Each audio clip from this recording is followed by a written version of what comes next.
Hello everybody. This time we're finally, I think for the first time, have a player rated above 2000 rating that we're facing against. So should be interesting. So we have a very standard opening move so far. Let's see where this goes.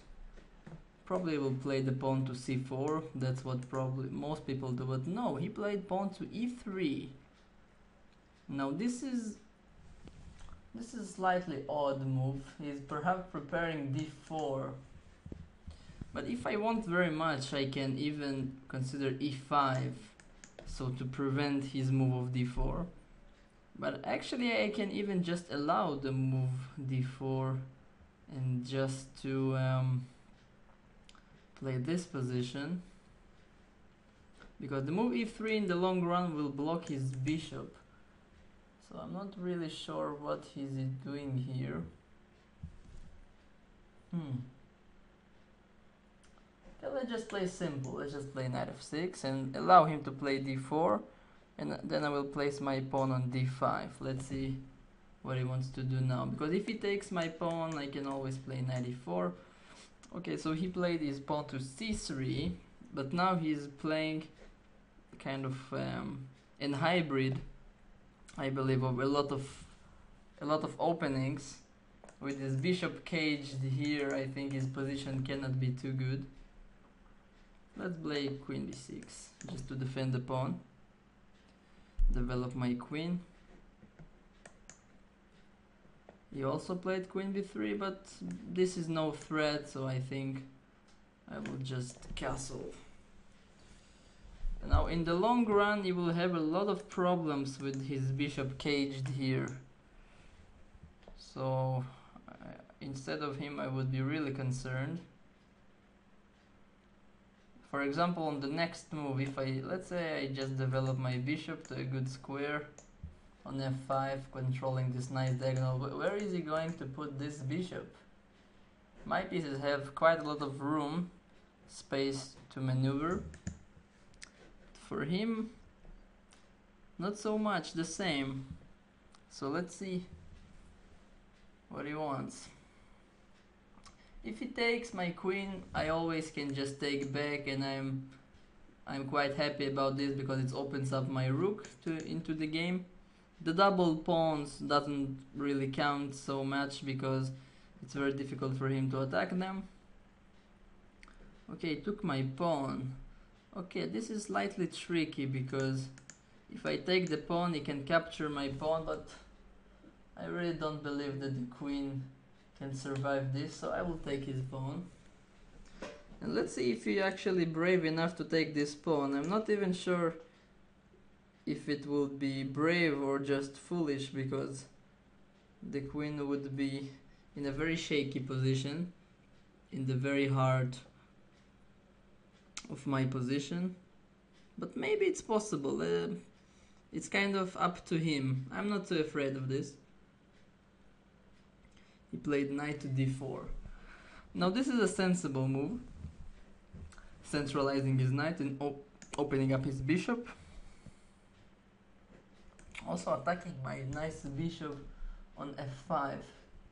So what I'm thinking is maybe I should play this move. One of the ideas being to transfer it maybe to a6 if I need. So just to protect the pawn on b7. And of course it's with the gain of tempo against the rook. So I'm quite happy about this. Now I really like this move, e5. Putting two pawns in the center of the board. Now if he takes my knight, I can just recapture with the pawn, further strengthening my pawn center. And I don't see too many good squares for his knight to go to. I don't think he wants to go to such a lousy square like e2 or c2. So he will most likely take on c6. But I really like my position, and I think once again I will mention that his main concern is this bishop on c1. At the moment this bishop is completely dead. I have no possibilities to move. So not only black is controlling the center and he has the more active pieces, white has this bishop on c1 completely buried alive. So I think he is quite in some trouble already. But we will see. Now comes the technical part of the game. So even if black has a very big material advantage, he still needs to prove it, because it's not like there is a forced checkmate or something. He played knight to f3. Now let's ask ourselves, what is going to be his next move? So first of all, he is still hinting at the possibility of taking my pawn, even though this is very questionable whether he really wants to take this pawn. Other than this, I don't see any constructive ideas for him. My queen is slightly exposed on c5. I'm thinking maybe to move it perhaps to b6, or maybe even just to e7, just to put it on a more, let's say, stable square. I can also queen b6 looks nice. Okay, let's just play queen e7. A bit of a prophylactic move. Also the queen is defending the pawn, so this is also nice. And if white is not doing anything special, so perhaps I want to develop my rooks on the next move. So he played bishop to f1, perhaps trying to release some of the pressure. I don't think I can avoid the exchange. Okay, I could try to be like sophisticated with the move like bishop f5, but this is kind of his good bishop. His bad bishop is on c1, so actually I don't mind too much exchanging those bishops. And actually now his light squares in front of the king and next to him are very weakened. So I would even consider this exchange to be in black's favor. Now I have a couple of good choices. I can just go straight into the attack with the move e4. I think I will just do it.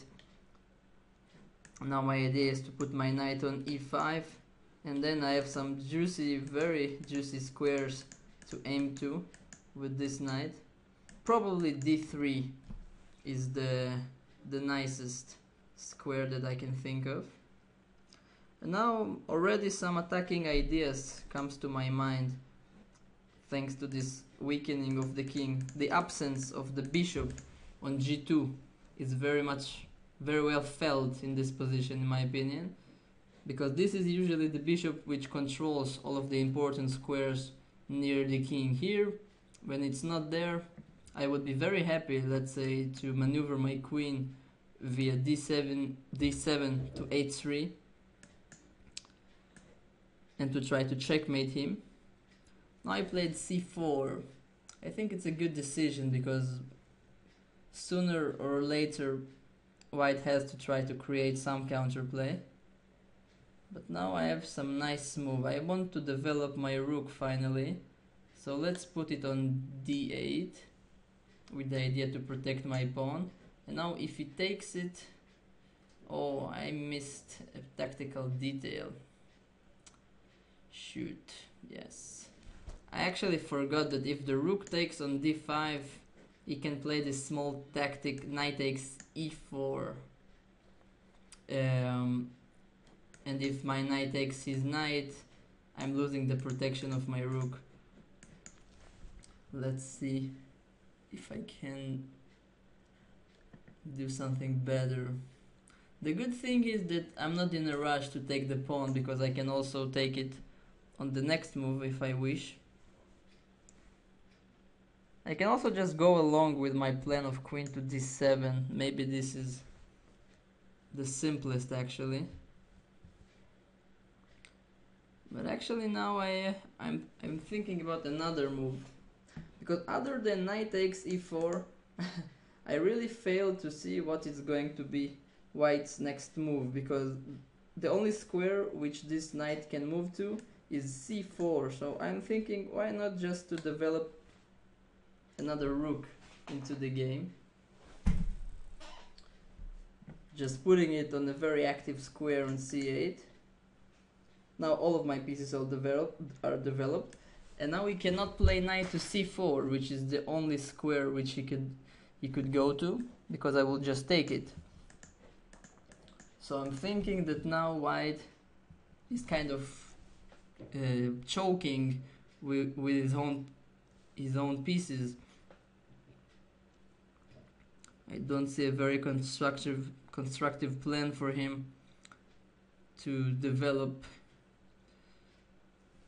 Once again, this bishop ruining the day for him. I think if to take this exact position and just to trade off, let's say, the bishop on g7 and the bishop on c1, white would be, let's say, fine. He wouldn't be in such a big trouble. But with those bishops on the board, you always have some troubles, some issues. Now he played queen to a4, maybe attacking this pawn, but the pawn on a7, I don't think I care too much about him. And once again, oh no, queen d7, I'm allowing him to exchange queens. I don't want to exchange queens, I really don't. Can just capture the pawn on d5, which is maybe the simplest here. Okay, let's do it. Maybe it's not the most exact move, but this is a blitz game.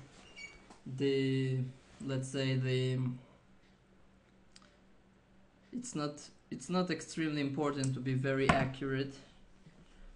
You just need to make good moves and good enough moves quickly. I played b3, finally preparing the development with the bishop, also hitting my queen. And it's slightly annoying me that I cannot place my queen on d7 to a3. And I have a really nice idea here. Maybe I can play pawn to b5 with the idea to kind of let him take on b5 and then to seize my tempo and to go to d7. I actually like this very much. Let me recheck it. It's a bit critical move. It's such a move that I need to be kind of very careful about. I must say it looks safe enough for me. And once the queen lands on h3, I have a huge attack. But I can also just play knight d3 and be in a much better position with no counterplay for him. But okay, let's do the more fun variation. Let's see where this is taking us. Once again, might not be the most accurate,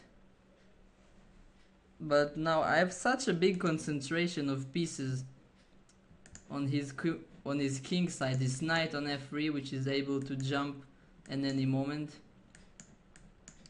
to aggressive square. Also this knight can jump to g4, and also potentially I've got this rook which could swing to h5 to the king side and also to support my attack. So if to count the number of pieces potentially in the attack, we've got the queen, the two knights, the rook, and as a defenders we see that his knights are quite far away from the action, and this pawn on e4 is doing a very good job actually of cutting them off from the defense. This pawn does not allow his knight to come to f3 to the aid of the king.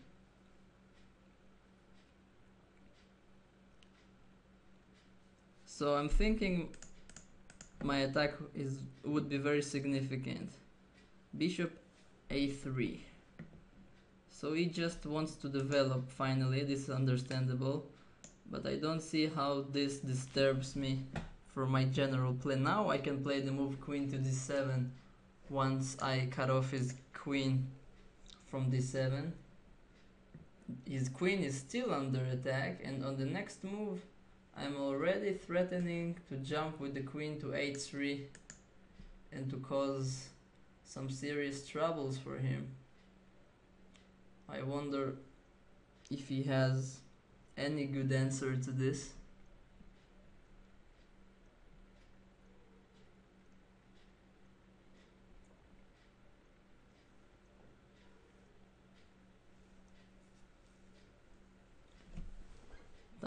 Time is now running low for both of us. We are below 2.5 minutes.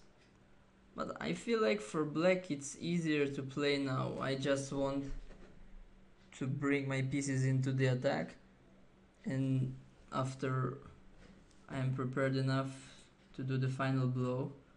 So he played queen to a5. I don't see any significant threat by him, so let's just play queen h3. Now I have multiple threats here. I'm threatening to jump with the knight or the other knight. This is, I think, the simplest threat, at least to see, is this knight g4 move.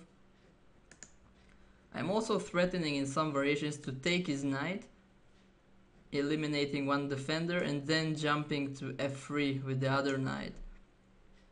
Also seems very dangerous for him. I think white is just lost here. Too many pieces attacking him and too little that he can do.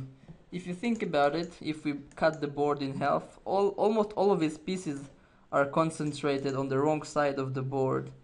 Now I played f4, but I can just play knight to g4 now.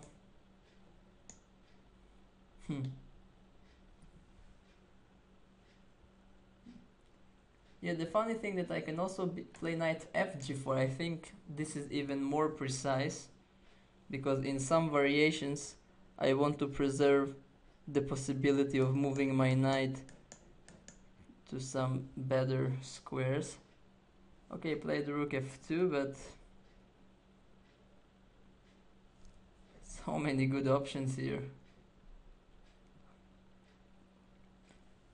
So many good attacking possibilities, and I can only choose one. That's the problem.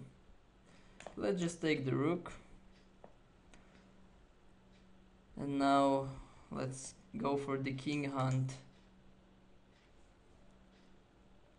Let's take the pawn with a check.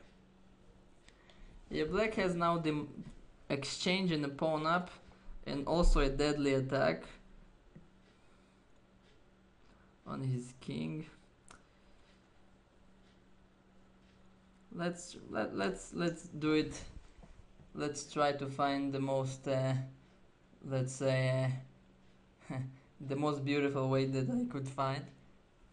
So now I want his king to move to d1, and oh no, I could just, I think I've got just checkmate, forced checkmate. No, queen g1, king e2, queen g2.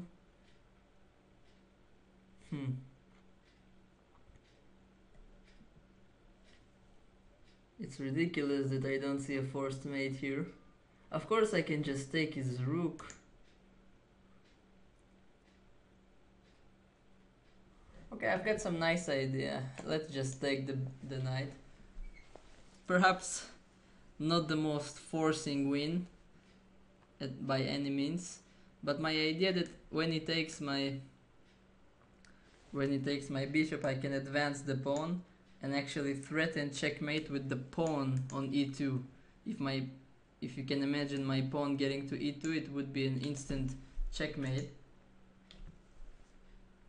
So I think it's time to resign for this guy. Actually, the time to resign was appropriate already a couple of moves ago, in my view. Yeah, he played queen to b6. That's a good try. Attacking my rook. Okay, I will just move it.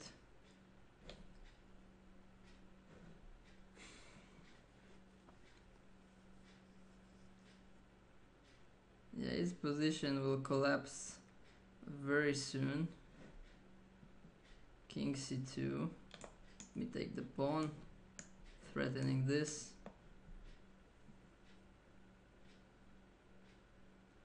Yeah, he lost on time, but obviously his position is losing anyway. I don't think I have too much to analyze from this game. I think it was a rather one-sided game. His bishop on c1 has really ruined his game. Yeah, this position is already over -1 by the computer.